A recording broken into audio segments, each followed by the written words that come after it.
for some, the championship is over. But if you're watching this video, it most likely means that your championship is still on the line. Well, Joe and I are here to help to give you 8 players that we think are going to boom in Week 18. Hike! Yeah, as you mentioned it, Steve, this is a tough week as we got some teams that are out of it. Some teams are playing backup quarterbacks. Other teams resting starters as well. So kind of tough to kind of pick your players or guys you want to rely on. But my first player that I think is going to have a boom week this week is quarterback Nick Mullens. I know you saying blah, but Lions have allowed the 6th most fantasy points to opposing quarterbacks and the 8th most passing yards to opposing quarterbacks.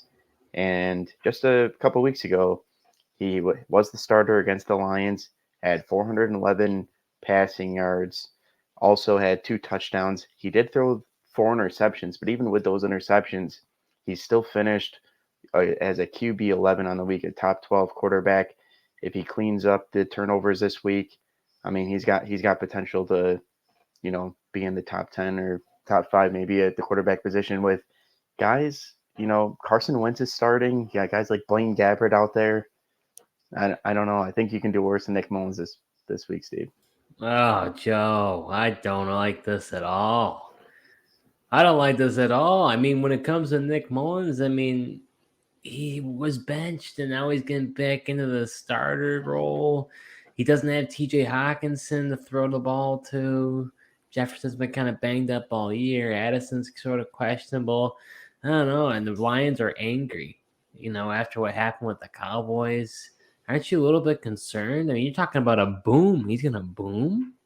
Yeah, the Lions secondary is that bad. I mean, the Lions can be mad all they want, but that doesn't change the fact that their secondary is still not that great, and quarterbacks have been able to take advantage. So, I mean, we'll see. I mean, the weapons, Hawkinson definitely is a big loss, but still got guys like KJ Osborne. Brandon Powell's been making plays. So, hot take on your end, Joe. But my next player is going to be, and I got to say, I'm pretty excited about this guy. I got to tell you, Joe.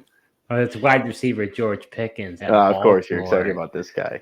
On paper, this does not look like a good matchup for Pickens. However, we know that the Baltimore Ravens are benching their starters this week since they already clinched the number 1 seed. And since Mason Rudolph has become the starter in Pittsburgh, I can't believe I'm saying that, Joe.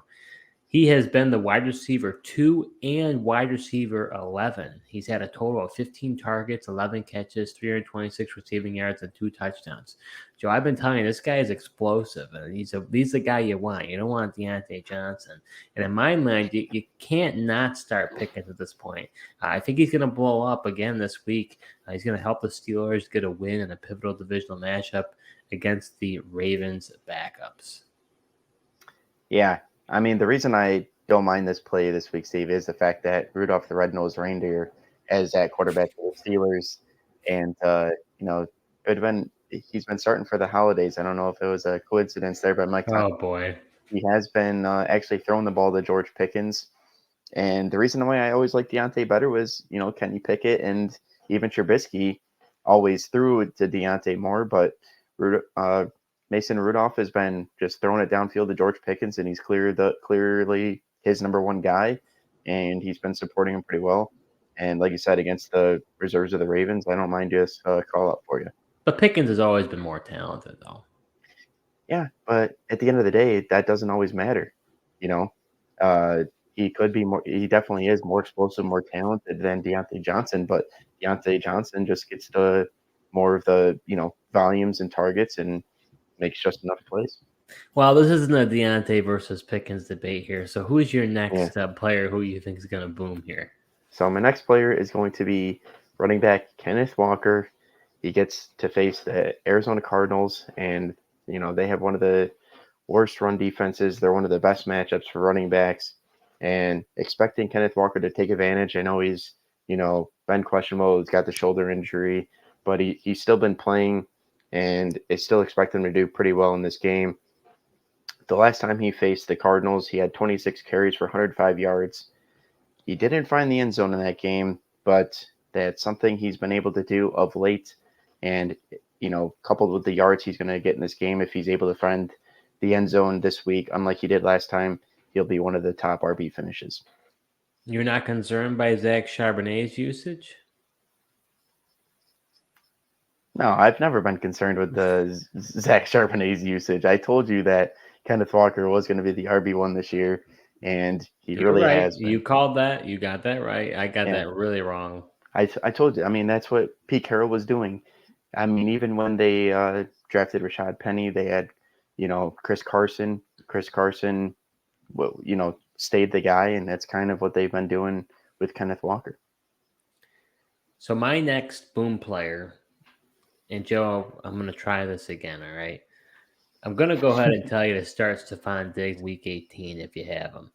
He did not have a good game against the Patriots, and I recommended that you start him and that he'd be a boom play. Well, he only had 4 catches for 26 receiving yards. He's been on a really bad streak. However, the last time we saw Diggs play the Dolphins, he had his best week in the entire 2023 season, where he had 6 catches for 120 receiving yards and 3 touchdowns. On average, the Miami Dolphins allow 19.4 fantasy points per game for wide receivers. Bills need to win, I believe, to get in the playoffs. They're going to need to rely on Diggs. So, if you're still in your Week 18 championship, I'm going to play him. I don't know. I would not be starting this guy with confidence. I don't care what he did the last matchup with the Dolphins. I mean, just since the bye week, you realize he's been the wide receiver 52, 45, 53, and 55. And that's with PPR points even. I just, ever since Brady took over, philosophy of this offense has changed. Josh Allen is throwing the ball less. They're running more. And I don't know.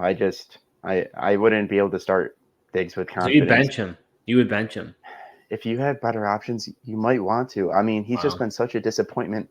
I don't know how. I mean, other than his name, I don't really know how you do start him. And honestly, there's potential, with the injuries that the Dolphins have. I mean, the Bills kind of blew him out in the first game, and there's potential for that to kind of happen again in this one. Miami's a sieve though on defense, so I mean, if Diggs is going to capitalize on any matchup, this seems to be the one. No, I would think so, but I don't know. He just doesn't seem.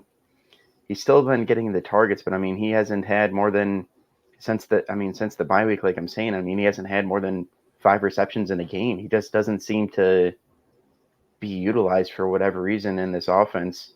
And like I said, they've been running it more, and Josh has been spreading the ball around more. I mean, this is a good matchup against Miami, but he's had some other good matchups. I mean, even the Chargers are a good matchup, and he had 5 for 29, which is the most receptions that he's had since the bye week. So I don't know. I don't know how it come championship time.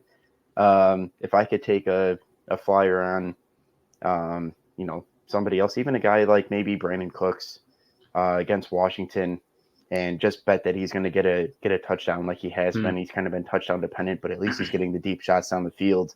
I might take the risk and play a guy like Cooks over Stefon Diggs at this point. I gotta say, Joe, I'm impressed. You were prepared for the rebuttal there for Stefon Diggs. That was good work by you. Thanks. So are you enjoying this video so far? Well, if you are, show your support to our new channel by hitting the subscribe button and liking this video. We'll be creating videos all NFL season long, so you're not going to want to miss what we have in store. So, Joe, who do you have as your next boom player? My next boom player is going to be running back Zamir White. I don't think Josh Jacobs is going to play in this one. I don't really see the point of the Raiders putting him out there to play.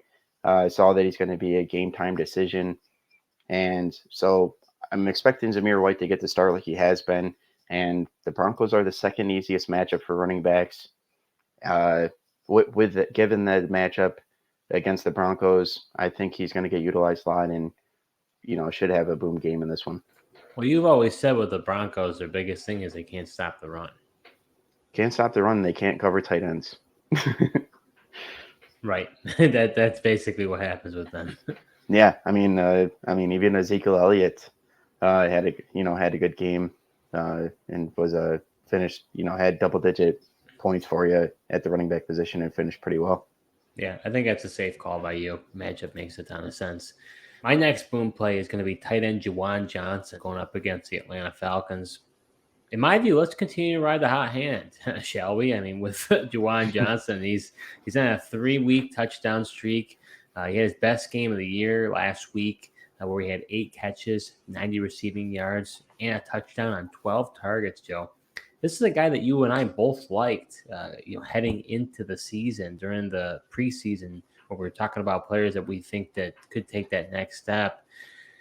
Saints don't really have a lot of options right now when it comes to the receiving game, and Derek Carr is accustomed to heavily targeting a tight end. We saw that during his days in Las Vegas, and I like the play even more, Joe, if Alvin Kamara doesn't play, because he did leave the game and I don't believe he ever came back.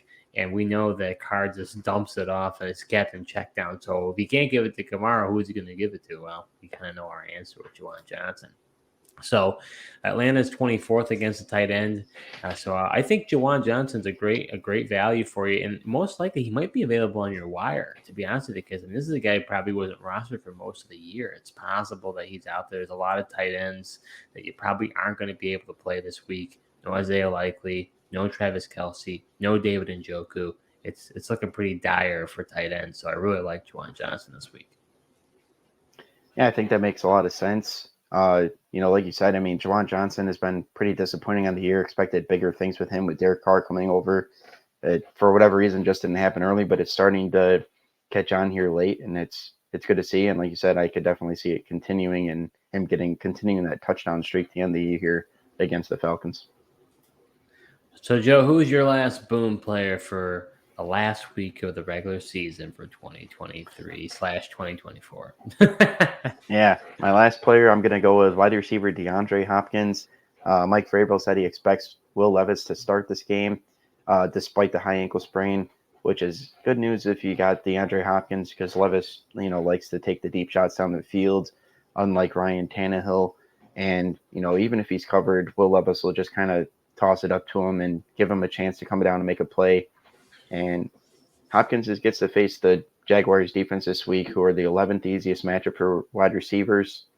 And if Levis doesn't happen to play with the high ankle sprain and Tannehill gets to start, then I don't really like Hopkins as much. Yeah, well, I mean, when it comes down to it, I really like this matchup. Jacksonville has been a team I've been targeting for receivers. They just seem to really do well against them. So it makes a lot of sense. It's not like he has a lot of target share that he has to really compete with. And Vrabel, Right. Vrabel is one of those, old school type of guys. This is gonna be a dogfight. He's not gonna let Jacksonville just, win an easy one. He's gonna go for the jugular. Oh yeah, I mean, everyone that thinks just because they're a 5-win team expects them to lay down. I mean, Mike Vrabel is going to get these guys playing, even though they don't really have anything to play for. They're trying to spoil the Jaguars season, and they don't want to see them as the division winner again. So I'm expecting them to come out firing. So my last player that I think is going to boom is going to be running back Khalil Herbert at the Green Bay Packers. Slight tangent here. There's these players that are coming out of nowhere. These last few weeks of the season, guys who were absolutely like nothing burgers for the beginning of the year, all of a sudden they're coming out of nowhere to do something good. And Khalil Herbert's one of them. Out of nowhere, he's become fantasy relevant over the past 2 weeks. He's been the running back 7 and running back 9. In total, he's had 38 carries, 236 rushing yards, and 2 touchdowns. I mean, this guy's getting a ton of volume. Now Herbert goes up against the Green Bay Packers, who are one of the best matchups for running backs, allowing 16.8 fantasy points per game. I know it's sort of risky because, Herbert has, been kind of nowhere to be found. But he's been showing up, and to me, you got to ride the hot hand. So I feel confident in playing him. I think he's going to have a good week. Yeah, I like this call out. I mean, Herbert was a guy, he showed that he's been able to do things and was talented, but, got hurt earlier this year. So the Bears kind of had to mix in different backs. Think they were expecting more from, Roshan Johnson, but just haven't really got the production. And they've really just been turning the keys over to Herbert these last few weeks, to your point. And I think he should smash as well. Well, I was surprised, too, even in the last week he played Atlanta. Atlanta's not the best matchup, but he still did well. So I don't know what it is. It's just something's going right. It's just the Bears in general seems to be things are going right for the Bears these past few weeks. It's just crazy how things change so quickly in the NFL. Yeah, it really is, man. I mean, they looked like a complete dumpster fire, and just I mean, a team you could pick on as far as their defense. Their defense has turned it around. They figured out something with Justin Fields in this offense, and to the point where the fans are, rooting for Justin Fields to stay as their quarterback for the future. So we'll see what happens.